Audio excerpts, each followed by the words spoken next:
बंसी विभूषित करान्नवनीताभार पीताम्बराधरुमबिम्बपदाधरुषा पूर्णेन्दु सुन्दरमुखादरविन्दनेत्रा कृष्णात् परं किमपि तत्त्वमहं न जाने। आज हम लोग पढ़ेंगे अयम पद का अर्थ। अयम पद क्या है? अयम पद का अर्थ असंदिग्धा अपि वर्यस्त असंदिग्धा अपि वर्यस्त बोधो देहात्मनीक्षते बोधो देहात्मनीक्षते तद्वदत्रेति निर्णेतुम् यमित्याभिधीयते यमित्याभिधीयते। जैसे लौकिक पुरुष बिना संदेह और बिना विपरीत भावना रखे अपने देह में आत्मबुद्धि रखते हैं। मैं देह हूँ, देह को मैं मानते हैं, इसमें किसी को कोई संदेह नहीं है और ना ही कोई विपरीत भावना है, और इसमें आत्मबुद्धि रखते हैं। वैसे ही आत्मा में बोध का निर्णय करने के लिए श्रुति में अयम पद का प्रयोग हुआ। वैसे ही आत्मा में बोध का निर्णय करने के लिए श्रुति में अयम पद का प्रयोग हुआ है। अज्ञानी मनुष्य अपने शरीर में ही अहंग बुद्धि रखता है। उसे अपनी मान्यता में न संदेह होता है, न विपरीत भावना आती है। वो कहता है यह शरीर मैं हूँ। अज्ञान का नाश होने पर वो अपने कूटस्थ स्वरूप में आत्मबुद्धि प्राप्त करता है। वो अपने इस रूप का साक्षात अपरोक्ष दर्शन करता है। उसमें इसे कोई संशय नहीं रहता। उसका ज्ञान स्थिर भी रहता है, उसमें विपरीत भावना उत्पन्न नहीं होती। वो प्रत्येक आत्मा को बोलकर देह में आत्मबुद्धि नहीं करता। ज्ञान की इस पूर्ण अवस्था का निर्धारण करने को आत्मानं चेत श्रुति में अयम शब्द का प्रयोग किया। आत्मानं चेत अयम अयम अस्माति पुरुषः किमिच्छन् कस्य कामाय शरीरम् अनुसंजरति। देहात्म ज्ञान वज्ञान देहात्म ज्ञान बाधकम आत्मन्येव भवेद्यस्य सनेच्छन्नपि मुच्यते। देह में आत्मज्ञान के समान यदि देहात्म ज्ञान का बाधक प्रत्येक आत्मा का ज्ञान हो तो वो इच्छा न रहने पर भी मुक्त हो जाता है। देह में आत्मज्ञान के समान यदि देहात्म ज्ञान का बाधक प्रत्येक आत्मा का ज्ञान हो तो मुक्त की इच्छा न हो तो भी वो मुक्ति का अनुभव करता है। इस श्लोक में शंकराचार्य प्रणीत उपदेश शास्त्री नामक ग्रंथ से उद्धृत किया गया है। अज्ञानी मनुष्य अपने शरीर में आत्मबुद्धि रखकर कहता है मैं मनुष्य हूँ। उसे अपनी इस धारणा में कोई शंका नहीं होती। यदि किसी व्यक्ति को ऐसा ही दृढ़ ज्ञान आत्मज्ञान अपने कूटस्थ आत्मा में हो तो कहेगा मैं चिदात्मा हूँ, मैं असंग हूँ आदि। ये ज्ञान उसके देहात्म बुद्धि का बात कर देगा, क्योंकि शरीर और कूटस्थ में एक समान आत्मभाव नहीं रखा जा सकता। दृढ़ आत्मज्ञान उत्पन्न होने पर पुरुष अवश्य ही मुक्त हो जाता है। वो मुक्त होने की इच्छा भी न रखे तो भी उसे मुक्ति का अनुभव होता है। आत्मज्ञान से मुक्ति प्राप्त होना स्वाभाविक है। अयमित्य परोक्षत्वात् मुच्यते चेत उदुच्यताम् स्वयं प्रकाश चैतन्यम् अपरोक्षम सदा यतः। शंका कर रहे हैं कि अयम शब्द तो अपरोक्षता का वाचक है। अब इसका उत्तर दे रहे हैं कि स्वयं प्रकाश स्वरूप चैतन्य सदा ही अपरोक्ष है, इसलिए वो अपरोक्षता का वाचक उचित ही है। श्रुति में प्रयुक्त अयम शब्द के विषय में पूर्व पक्षी शंका करता है कि जैसे निकट रखी प्रत्यक्ष वस्तु के लिए इदम शब्द का प्रयोग किया जाता है, उसी प्रकार आत्मा के लिए अयम शब्द का प्रयोग करने से उसकी अपरोक्षता सूचित होती, किंतु आत्मा अपरोक्ष कैसे है? उसके उत्तर में आचार्य जी कहते हैं कि अपना आत्मस्वरूप सदा ही अपरोक्ष है, इसमें कोई आश्चर्य नहीं। आत्मा स्वयं प्रकाश स्वरूप चेतन तत्व है, वो अपने लिए नित्य अपरोक्ष है, इसलिए हम आत्मा के लिए अपरोक्षता स्वीकार करते हैं। जीव की 7 अवस्थाएं, परोक्षम अपरोक्षम च ज्ञानम अज्ञानमित्यदा नित्यापरोक्ष रूपेऽपि द्वयं स्यादशमे यथा द्वयं स्यादशमे। यद्यपि आत्मा नित्य अपरोक्ष रूप है, तो भी उसमें परोक्ष और अपरोक्ष तथा ज्ञान और अज्ञान का आरोप उसी प्रकार होता है जैसे 10वें पुरुष में। यदि हम यह स्वीकार कर लेते हैं कि स्वयं प्रकाश स्वरूप आत्मा सदा परोक्ष रूप से उपलब्ध है, तो उसके ज्ञान अज्ञान का और उसके परोक्ष अपरोक्ष होने का प्रश्न ही नहीं उठता। एक आत्मा में परस्पर विरुद्ध 2 धर्म नहीं हो सकते। फिर भी हम आत्मा के ज्ञान और अज्ञान का विचार करते हैं। उसका ज्ञान भी परोक्ष और अपरोक्ष 2 प्रकार का मानते हैं। वस्तुतः ज्ञान अज्ञान, परोक्षता अपरोक्षता जीव के धर्म है, आत्मा के नहीं। इसे 10वें पुरुष के नष्ट हो जाने की कथा का दृष्टांत देकर स्पष्ट किया जाता है। अगले श्लोक में उसका उल्लेख अगले श्लोक में किया गया। नव संख्यात ज्ञानो दशमो विभ्रमात् तदा नवेति दशमोऽस्मीति वीक्षमाणोऽपि तान्नव वीक्षमाणोऽपि तान्नव।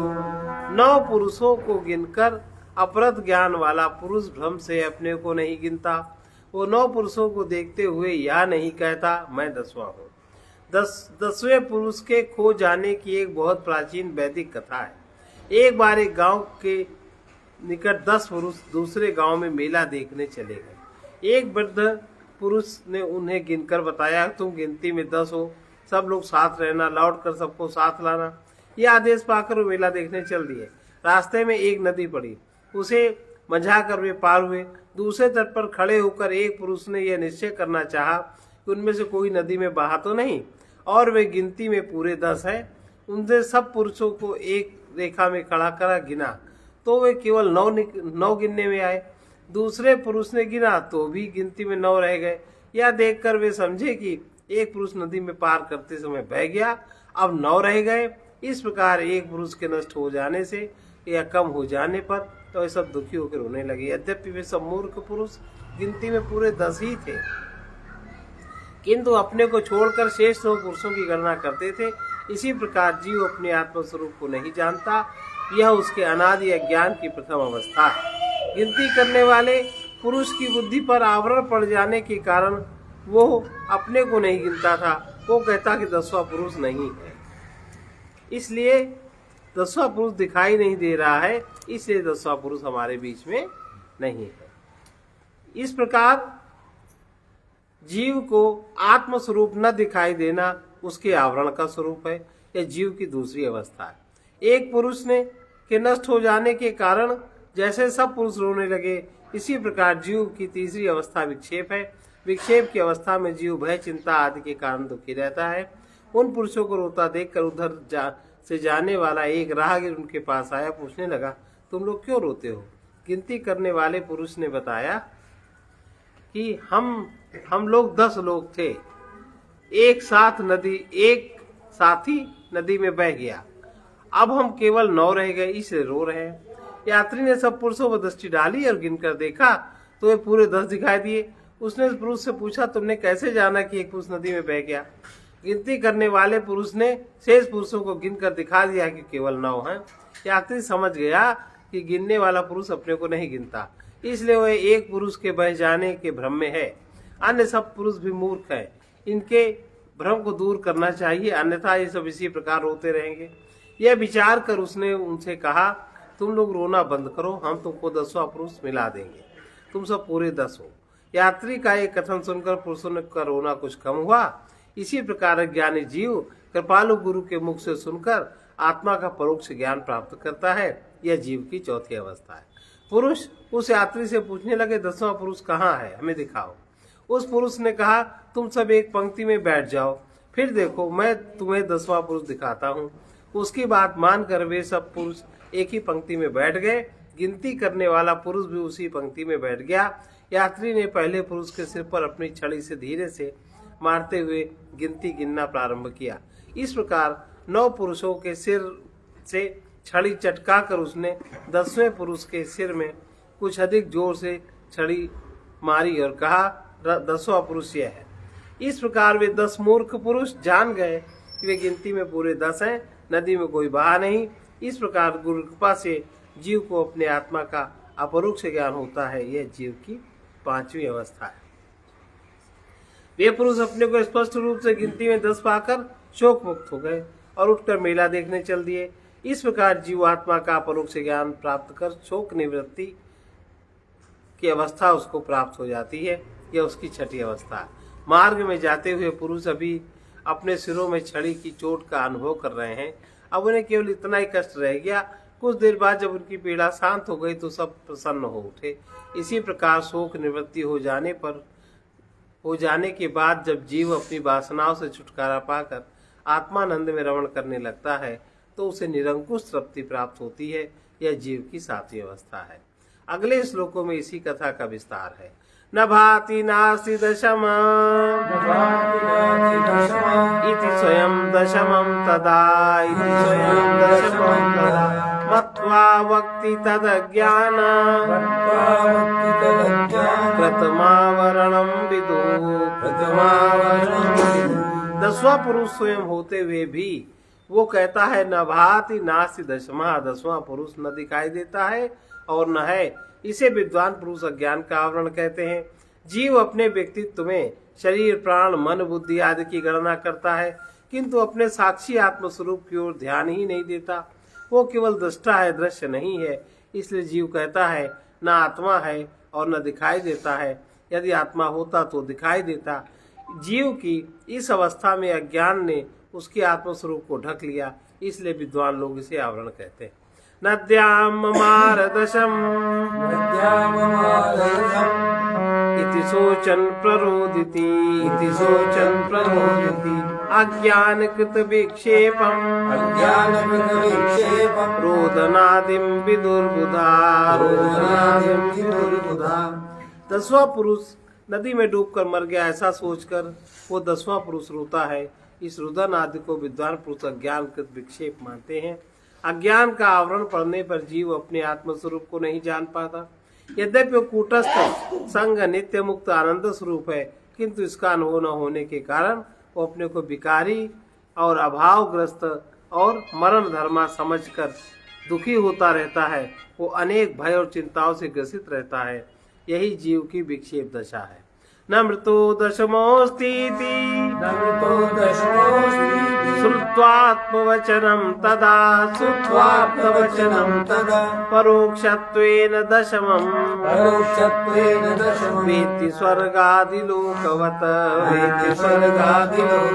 परंतु 10वां पुरुष मरा नहीं है, वो जीवित है। ऐसा आप्त वचन सुनकर उसे 10वें पुरुष का परोक्ष ज्ञान होता है, जैसे स्वर्गादिक लोकों का परोक्ष ज्ञान होता है। 10 पुरुषों की कहानी में उन्हें रोता देखकर एक समझदार पुरुष आता है, उन्हें शांत करता है। वो कहता है 10वां पुरुष मरा नहीं, जीवित है। उनके लिए ये आप्त वचन है कि इनसे उन्हें 10वें पुरुष का परोक्ष ज्ञान होता है।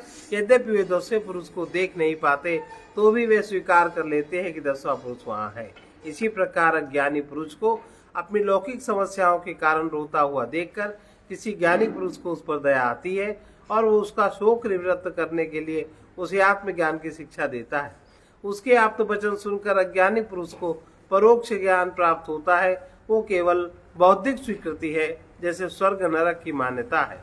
वेद के वचन को प्रामाणिक मानकर हम जैसे न दिखाई देने वाले स्वर्ग नरक का अस्तित्व स्वीकार कर लेते हैं, वैसे ही सद्गुरु के आप्त वचन को प्रमाण मानकर आत्मा का अस्तित्व स्वीकार कर लेना परोक्ष ज्ञान है। यह परोक्ष ज्ञान भी आत्मा नहीं है, इस मिथ्या धारणा का बाध कर देता है। त्वमेव दशमोऽसीति गणयित्वा प्रदर्शितः अपरोक्षतया ज्ञात्वा दृश्यत्येव नरोदिति। तुम ही 10वें पुरुष हो, इस प्रकार गिनकर दिखा देने से वे अपरोक्ष रूप से जान लेते हैं। फिर वे रोना बंद कर हर्षित हो जाते हैं। 10वें पुरुष का परोक्ष ज्ञान होने पर वे मूर्ख रोना बंद कर देते हैं और चुप होकर पूछते 10वां पुरुष कहाँ है, तुमने उसे कहाँ देखा, क्या वो नदी के पार रह गया। राहगीर उन्हीं को गिनकर दिखा देता है। वो कहता है 9 व्यक्तियों को गिनने वाले 10वें पुरुष तुम ही हो। अब उन्हें 10वें पुरुष का परोक्ष ज्ञान हो जाता है। उसके फलस्वरूप उनका दुख दूर हो जाता है और वे सब प्रसन्न हो जाते हैं। इसी प्रकार सद्गुरु के आप्त वचनों से आत्मा का अपरोक्ष ज्ञान भी प्राप्त होता है और अपरोक्ष ज्ञान का फल दुख निवृत्ति, फिर उसके उपरांत परमानंद की प्राप्ति, इसे निरंकुश तृप्ति कहते हैं। इस प्रकार जीव की 7 अवस्थाएं हैं। अब उसका वर्णन आगे इस श्लोक में करते हैं। अज्ञानावृत्ति विक्षेपा विविध ज्ञान तृप्तयः अज्ञानावृत्ति विक्षेपा विविध ज्ञान तृप्तयः शोकापगमैते योजनीयाश्चिदात्मनि अज्ञान आवरण विक्षेप परोक्ष और अपरोक्ष 2 प्रकार का ज्ञान, शोक निवृत्ति और तृप्ति, इन 7 अवस्थाओं की योजना चिदात्मा में भी कर लेनी चाहिए। 10वें पुरुष की 7 अवस्थाओं की भांति चिदात्मा की भी 7 अवस्थाएं। प्रथम 4 अवस्थाओं में वो अपने को जीव समझता है, शेष 3 अवस्थाओं में अपने को चिदात्मा पाता है। अगले श्लोकों में इन 7 अवस्थाओं का स्पष्ट वर्णन बता रहे हैं। संसारासक्त चित्तः संस्चिदाभासः कदाचन स्वयं प्रकाशकूटस्थं स्वतत्वं नैव वेद्ययम्। चिदाभास संसार में आसक्त चित्त होने के कारण स्वयं प्रकाश स्वरूप कूटस्थ आत्म तत्व को नहीं जानता। चिदाभास जीव है, उसकी प्रथम अवस्था ज्ञान है। इस अवस्था में वो अपने रचे हुए मैं मेरे के संसार में आसक्त रहता है और अपने स्वयं प्रकाश स्वरूप कूटस्थ आत्म तत्व को नहीं जानता। 10वें पुरुष की भांति यद्यपि वो कूटस्थ आत्मा है और अपने आप प्रकाशित भी हो रहा है, फिर भी वो अपनी ओर ध्यान नहीं देता, उसका ध्यान संसार में अटका है। न भाति नास्ति कूटस्थ इति वक्ति प्रसंगतः कर्ता भोक्ता अहमस्मीति विक्षेपं प्रतिपद्यते। प्रसंग आने पर वो कहता है कूटस्थ न भाषित होता है और न है, मैं कर्ता भोक्ता हूँ। इस प्रकार वो जीव विक्षेप को प्राप्त होता है। इस श्लोक में जीव की 2 अवस्थाओं का वर्णन है, आवरण और विक्षेप। यदि कोई व्यक्ति उससे पूछता है कि क्या तुम अपने कूटस्थ आत्मा को जानते हो, तो ऐसा प्रसंग आने पर वो कहता है कूटस्थ आत्मा न भाषित होता है न है। इससे ज्ञात होता है कि उसका आत्मस्वरूप आवृत है। यद्यपि वो शुद्ध आत्मा ही है, किंतु उस पर अज्ञान का आवरण पड़ा है। जब वो कहता है मैं तो कर्ता भोक्ता हूँ, तो यह विक्षेप की स्थिति कहलाती है। आवरण का परिणाम विक्षेप होता है। जैसे रज्जु आवृत होने पर सर्प की कल्पना उत्पन्न होना विक्षेप है, सीप आवृत होने पर रजत की भ्रांति विक्षेप है, उसी प्रकार आत्मज्ञान आवृत होने पर जीव भाव उत्पन्न होना, अपने को कर्ता भोक्ता समझना विक्षेप है। इस अवस्था में वो अपने को स्थूल और सूक्ष्म शरीरधारी समझता है। इस दशा में जीव शोक संतप्त रहता है और 10 मूर्ख अपने को 9 समझकर रो रहे थे। जैसे 10 मूर्ख अपने को 9 समझकर रो रहे थे। अस्ति कूटस्थ इत्यादौ परोक्षं वेत्ति वार्तया पश्चात् कूटस्थ एवास्मि एवं वेत्ति विचारता। पहले वार्ता मात्र से गुरु के उपदेश से कूटस्थ है इत्यादि परोक्ष ज्ञान होता है, उसके बाद में कूटस्थ ही है, ऐसा विचार कर अपरोक्ष ज्ञान प्राप्त होता है। यही अपरोक्ष ज्ञान है।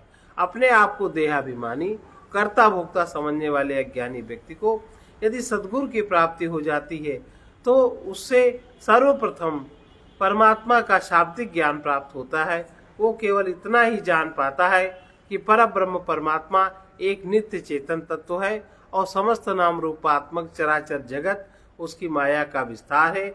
जीव का ये तत्व ज्ञान परोक्ष ज्ञान कहलाता है। वो प्रत्यक्ष अनुमान का विषय नहीं है, इसलिए परोक्ष है। इसके उपरांत उसके मन में उस तत्व के दर्शन की जिज्ञासा होती है। गुरु उसे विचार का मार्ग बताता है। उसी मार्ग पर चलता हुआ वो नित्य विवेक, अवस्थात्रय विवेक, पंचकोश विवेक या दृष्टादृश्य विवेक से अपने आत्म तत्व को प्राप्त करता है। अब वो कह सकता है कि मैं स्वयं कूटस्थ आत्मा हूँ। इसे अपरोक्ष ज्ञान कहते हैं।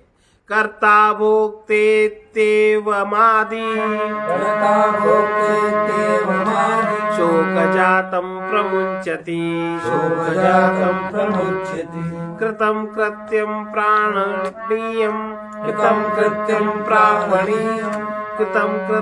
प्रापणीयं प्राप्तमित्येव तुष्यति। अपरोक्ष ज्ञान होने पर वो शोक उत्पन्न करने वाले कर्ता भोक्ता भाव को त्याग देता है। फिर जो कुछ करना था सो कर लिया, जो प्राप्त करना था वो प्राप्त कर लिया, ऐसा समझकर संतुष्ट हो जाता है। आत्मा का अपरोक्ष ज्ञान होने पर जीव की छठी अवस्था शोक निवृत्ति, सातवीं अवस्था निरंकुश तृप्ति है। इस श्लोक में इन दोनों अवस्थाओं का स्वरूप निर्धारित किया गया। अज्ञान आवरण के बाद विक्षेप उत्पन्न होने पर जीव में कर्ता भोक्ता भाव आता है। वो अपनी कामनाओं की तृप्ति हेतु कर्म करता है और कर्म फल प्राप्त होने पर उनका भोग करता है।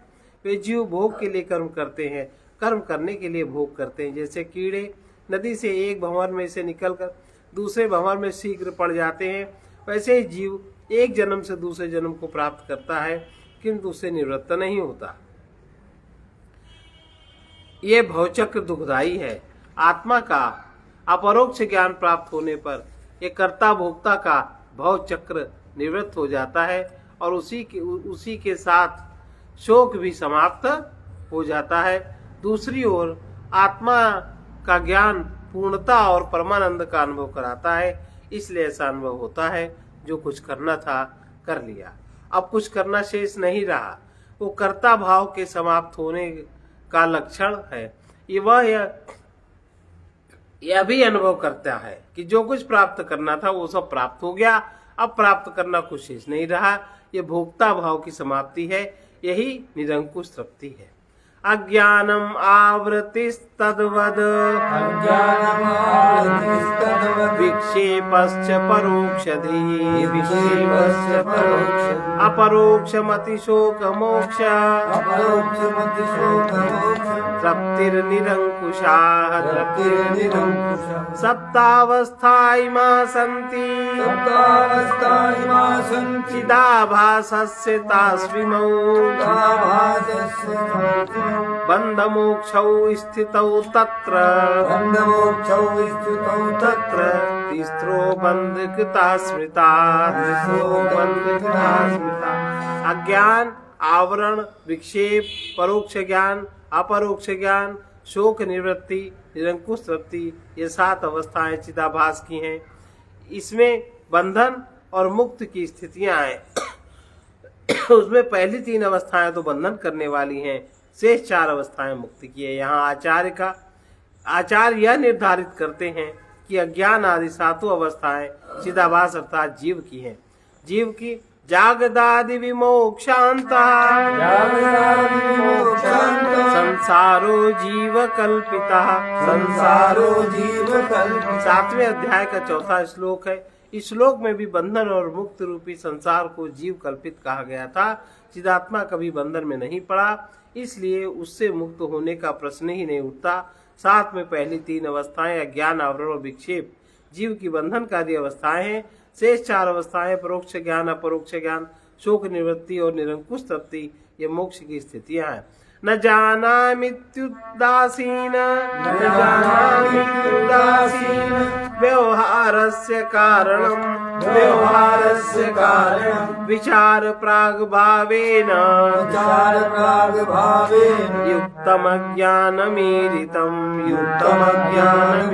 मैं नहीं जानता, इस उदासीन व्यवहार का कारण आत्म तत्व के विचार के पूर्व अभाव वाला जो कारण है उसे अज्ञान कहते हैं। अज्ञान क्या है? अज्ञान ज्ञान ना होना ही अज्ञान है। यह ज्ञान एक मानसिक वृत्ति है। जब मन में यह वृत्ति उठती है कि मैं नहीं जानता तो इसे अज्ञान कहते हैं। अज्ञान किसी भी वस्तु का होता है, वो लौकिक हो या पारमार्थिक हो। यहाँ अध्यात्म विद्या का प्रसंग है, इसलिए यहाँ अज्ञान का तात्पर्य आत्म तत्व का ज्ञान है। 10 पुरुषों के दृष्टांत में 10वें पुरुष के ना होने का ज्ञान था।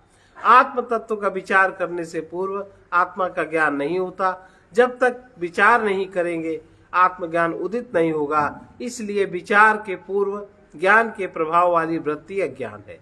विचार करने से ज्ञान उत्पन्न होता है। ज्ञान का प्रकाश अज्ञान को नष्ट करता है। अतः यद्यपि अज्ञान अनादि है, किंतु विचार से उत्पन्न ज्ञान उसे नष्ट कर देता है। आत्मज्ञान न होने तक उदासीन व्यवहार रहता है। उदासीनता का विषय इष्ट की प्राप्ति, अनिष्ट का नाश है। आत्मज्ञान न होने के कारण आत्मा के आनंद का अनुभव नहीं होता, संसार बंधन से छुटकारा नहीं होता। यही अज्ञानी का उदासीन व्यवहार है। अज्ञान से आवरण विक्षेप उत्पन्न होते हैं। अब उनका परिचय देते हैं। अमार्गेण विचार्याथ नातिनो भाति चेतसौ विपरीत व्यवहृतिर्वात्ते विपरीत व्यवहृतिरावृत्ते विपरीत व्यवहृतिरावृत्ते कार्यमिष्यते। विचारणी आत्म तत्व की खोज न करने में कूटस्थ नहीं है, कूटस्थ भाषित नहीं होता। ऐसा विपरीत व्यवहार उत्पन्न होता है, ये आवरण का कार्य कहलाता है। अज्ञान से ही आत्मा का ज्ञान आवृत है। अज्ञानेनावृतम ज्ञानम तेन मुह्यन्ति जन्तवः। अज्ञान के द्वारा ज्ञान ढका हुआ है और उसी में सब अज्ञानी मनुष्य मोहित हो रहे हैं। गीता के 5वें अध्याय का 15वां। विचारहीनता के कारण अज्ञान उत्पन्न हुआ और उसी के कारण ज्ञान आवृत हुआ। शास्त्र के तात्पर्य की खोज न करने के कारण ही यह स्थिति आती है। मार्गेण का अर्थ है खोज। गीता में भगवान परम पद की खोज का आदेश देते हुए कहते हैं, ततः पदम तत्परिमार्गितव्यम् यस्मिन् गता न निवर्तन्ति भूयः। उसके बाद वैराग्य के बाद उस परम पद रूप आत्मा को भली भांति खोजना चाहिए, जिसमें गए लोग फिर से लौट कर संसार सागर में नहीं आते। गीता के 15वें अध्याय का 4था श्लोक है। आवरण की अवस्था में यही वृत्ति उत्पन्न होती है कि कूटस्थ नहीं है और कूटस्थ भाषित नहीं होता। ये मानसिक वृत्तियां आत्मज्ञान से आवृत होने की सूचक है। आवरण से विपरीत व्यवहार उत्पन्न होता है और ज्ञानी व्यक्ति जैसा व्यवहार करता है उसके विपरीत उसका व्यवहार होना स्वाभाविक है। वो विषयों की कामना में प्रवृत्त होकर कभी कभी सुखी कभी कभी दुखी होता रहता है। रस्सी को सर्प समझने वाला व्यक्ति उससे भयभीत होता है। भय का कारण न होने पर भयभीत होना विपरीत व्यवहार है। यही स्थिति उस व्यक्ति की होती है जो समझता है न कूटस्थ है न वो भाषित होता है। देह द्वय चिदाभास रूपो विक्षेपैरिता कर्तृत्वाद्यखिल अखिलः शोकः संसाराख्योस्य बंधकः स्थूल और सूक्ष्म दोनों शरीर और चिदाभास विक्षेप कहलाते हैं और इसका कार्य रूप कर्तृत्व आदि जो संपूर्ण शोक समुदाय है वही इसका संसार नामक बंधन है। आत्मज्ञान प्रज्ञान का आवरण होने से आत्म तत्व भाषित नहीं होता। उसके स्थान में हम स्थूल और सूक्ष्म दोनों शरीर तथा अंतःकरण में प्रतिबिंबित चिदाभास को ही अपना स्वरूप समझते हैं। यही जीव भाव है, इसी को विक्षेप कहते हैं। उदाहरण के रूप में रस्सी का ज्ञान न होने पर हम उसे सर्प देखने लगते हैं। देहाभिमानी जीव अपने को अल्प समझता है और विषयों को प्राप्त कर सुखी होने की कामना करता है। कामना से प्रेरित कर्म करने से कर्ता भाव उत्पन्न होता है। कर्म करने का जो कुछ भोग्य पदार्थ प्राप्त होता है उसमें मेरेपन का अभिमान और भोक्ता भाव आता है। यह जीव का स्वयं का रचा हुआ संसार है। यह संसार अखिल शोक समुदाय है, बंधन का कारण है। जीव अपने संसार बंधन में पड़ा जन्म मृत्यु की यात्रा करता है। अज्ञानमावृत्तिश्चैते विक्षेपात् प्राक् प्रसिद्ध्यता विक्षेपात् प्राक् प्रसिद्ध्यता यदप्यथाप्यवस्थेते यदप्यथाप्यवस्थेते विक्षेपस्यैव नात्मना विक्षेपस्यैव नात्मना। यद्यपि अज्ञान और आवरण की अवस्थाएं विक्षेप के पहले होती हैं ऐसा प्रसिद्ध है, तथापि वे दोनों भी विक्षेप माने जीव की ही अवस्थाएं हैं, आत्मा की नहीं। अज्ञान से निरंकुश तृप्ति तक की 7 अवस्थाएं हैं। आत्मा का ज्ञान आवरण होने पर जीव भाव की उत्पत्ति होती है। जीव को इस संसार बंधन रहने तक शोक अनुभव होता है। इस कारण ऐसा प्रतीत होता है कि जीव भाव उत्पन्न होने के पूर्व की 2 अवस्थाएं अज्ञान और आवरण आत्मा की हैं, क्योंकि जीव भाव उत्पन्न होने के पूर्व आत्मा ही विद्यमान है। इस शंका का निवारण करते हुए आचार्य श्री कहते हैं, अज्ञान और आवरण की अवस्थाओं में यद्यपि जीव भाव नहीं था, तो भी वे दोनों अवस्थाएं आत्मा की नहीं हो सकती, क्योंकि आत्मा तो असंग है, स्वयं प्रकाश है तथा नित्य मुक्त है। इसलिए हमें अज्ञान और आवरण की अवस्थाओं में जीव की ही माननी चाहिए। विक्षेपोत्पत्तितः पूर्वम्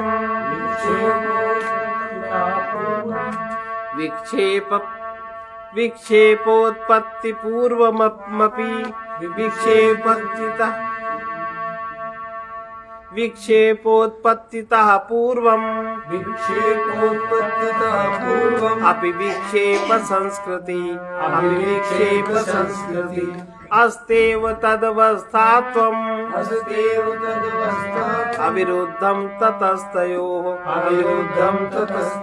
विक्षेप की उत्पत्ति के पूर्व भी विक्षेप का संस्कार तो है ही, इसलिए वे दोनों अज्ञान और आवरण को चिदाभास की अवस्था मानने में कोई विरोध नहीं आता। स्थूल और सूक्ष्म दोनों शरीर तथा चिदाभास विक्षेप कहलाते हैं। इस विक्षेप के उत्पन्न होने के पूर्व कारण शरीर बीज रूप में विद्यमान रहता है। वो ईश्वर का अंश है। त्रिगुणात्मक वासना ही उसका स्वरूप है। अविद्या और आवरण ही उसकी अवस्थाएं हैं। कारण शरीर ही सूक्ष्म और शरीर बनकर कर्ता भोक्ता भाव जीव बनकर प्रकट होता है। इसलिए अज्ञान और आवरण अवस्थाएं भी जीव की ही हैं, आत्मा की नहीं। अब इसका आगे हम लोग कल सुनेंगे। श्री कृष्ण गोविंद हरे मुरारी हे नाथ नारायण वासुदेवा। श्री कृष्ण गोविंद हरे मुरारी हे नाथ नारायण वासुदेवा। हे नाथ नारायण वासुदेवा। हे नाथ नारायण वासुदेवा। हे नाथ नारायण वासुदेवा। हे नाथ नारायण वासुदेवा। श्री कृष्ण गोविंद हरे मुरारी।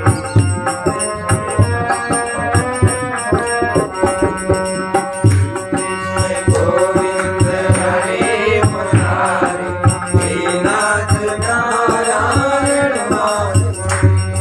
अब ये बात समझने का, अभी जो हम लोगों ने जीव की 7 अवस्थाएं पढ़ी, उसमें जो अज्ञान आवरण विक्षेप परोक्ष ज्ञान अपरोक्ष ज्ञान शोक निवृत्ति निरंकुश तृप्ति, ये जो 7 अवस्थाएं पढ़ी, इनको जानने का, इनको समझने का उत्तम अवसर कौन है और त्याग करने का, धारण करने का उत्तम अवसर कौन है जीव के पास, कि अगर वो उस समय सावधान हो जाएगा तो इसी जन्म में उसकी यात्रा पूरी हो जाएगी। तो इस त्याग का सर्वोत्तम अवसर कौन सा है, इसको सुना रहे हैं। यदि किसी को सुसंस्कार वश ऐसा संयोग सुलभ हो जाए कि युवावस्था में ही इंद्रिय निरोध, मन का दमन करते हुए समस्त विषय प्रपंच का त्याग कर सके, तो निसंदेह जो परम लाभ सैकड़ों जन्म बिता देने पर भी नहीं प्राप्त हुआ, वो एक ही जीवन के थोड़े समय में प्राप्त हो जाएगा। इसलिए युवावस्था ही त्याग का सर्वोत्तम अवसर, त्याग के, आसक्ति के त्याग का, अज्ञान के त्याग का सर्वोत्तम अवसर है। जो विषय वासनाएं, सुख भोग की कामनाएं अनंत कर्मों को उत्पन्न करती हैं, वे युवावस्था में ही अति प्रबल रहती हैं। यदि युवावस्था में ही इन वासनाओं कामनाओं का त्याग बन पड़े तो अति शीघ्रता से मनुष्य आत्मज्ञान के मार्ग में बढ़ जाता है। जो वासनाओं कामनाओं का भोगी है वही संसार में बंधता है, जो इनका त्यागी है वही बंधनों से मुक्त होता है। युवावस्था में ही त्याग का सर्वोत्कृष्ट अवसर है। युवावस्था में त्याग करने में समर्थ हो सकता है जो यथार्थदर्शी हो, जिसके विचार चक्षु भली भांति खुल गए हो, साथ ही ज्ञान रूपी प्रकाश भी जिसको मिल रहा हो, और अंत में सद्गुरुदेव का साथ जिसको मिल गया हो, क्योंकि तभी वो असत पदार्थों से विरक्त सद वस्तु में अनुरक्त हो सकता है। यथार्थदर्शी पुरुष के राग द्वेष और तज्जनित मोहावरण दूर हो जाते हैं और ऐसा ज्ञान उदय होता है जिसके द्वारा भीतर छिपी हुई ममता, आसक्ति, उसका अपना बनाया हुआ संसार तथा अनेक सूक्ष्म बंधन ग्रंथियों का पता उसे चल जाता है। जीवन को जन्म जन्मांतर जकड़े रहने वाली इस ग्रंथि को खोलना या तोड़ डालना पूर्ण त्यागी का ही काम है।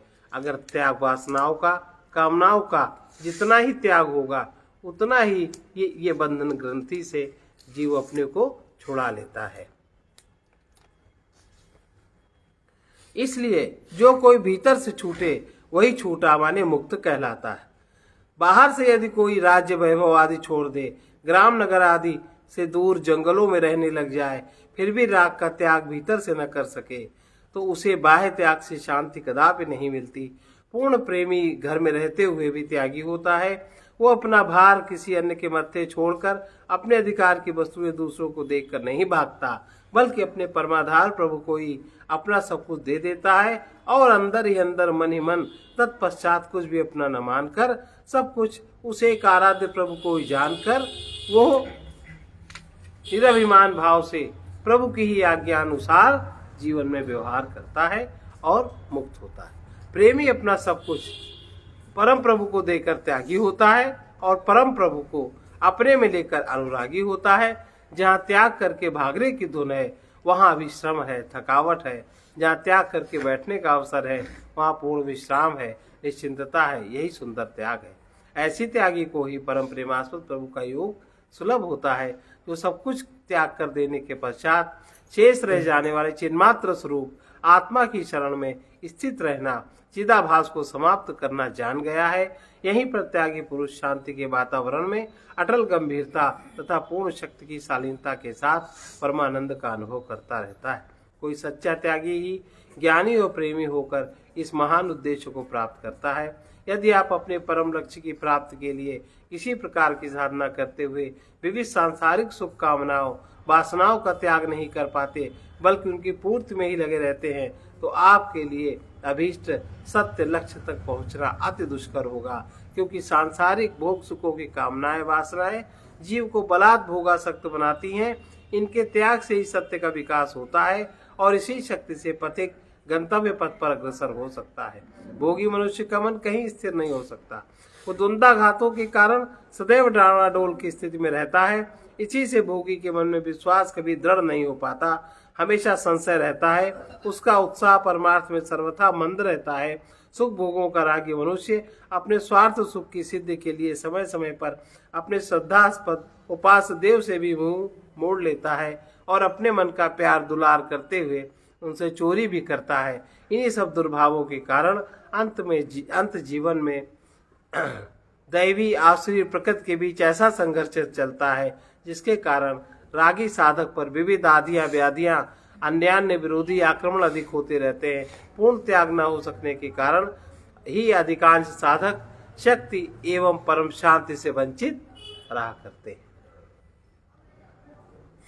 ओ आने वालों इतना समझ लो, इस जग से तुमको जाना ही होगा।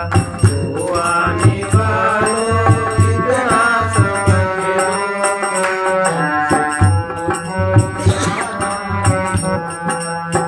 रह गई है कुछ वासनाएं, रह गई है कुछ वासनाएं,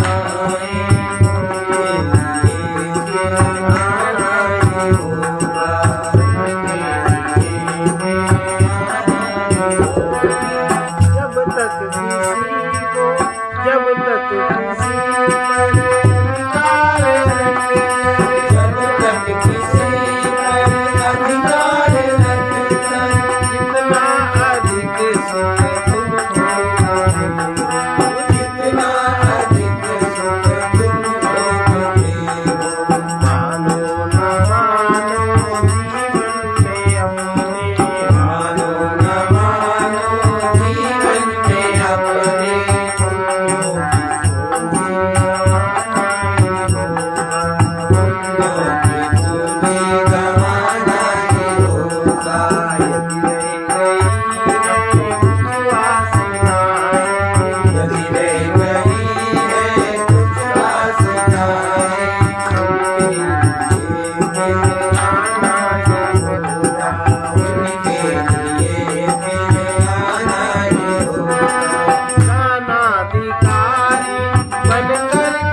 संत वचन है, जो अपने को जान लेता है वो मुक्त होता है, जो अपने परमाश्रय प्रभु को अपना मान लेता है वो भक्त होता है। जो स्वार्थ छोड़कर सेवा करता रहता है वही शांत और स्वस्थ होता है। दृश्य से दृष्टा की ओर चलो, जड़ता से उठकर नित्य चिदघन में आ जाओ। सत्य की विस्मृति में ही संसार का प्रभाव है। आत्मज्ञान के अभाव में ही विक्षेप है। सर्वे भवन्तु सुखिनः, सर्वे भवन्तु सुखिनः, सर्वे सन्तु निरामयाः, सर्वे सन्तु निरामयाः, सर्वे भद्राणि पश्यन्तु, सर्वे भद्राणि पश्यन्तु, मा कश्चित् दुःखभाग् भवेत्, मा कश्चित् दुःखभाग् भवेत्। ओम पूर्णमदः पूर्णमिदं पूर्णात् पूर्णमुदच्यते पूर्णस्य पूर्णमादाय पूर्णमेवावशिष्यते। ओम शांति शांति शांति।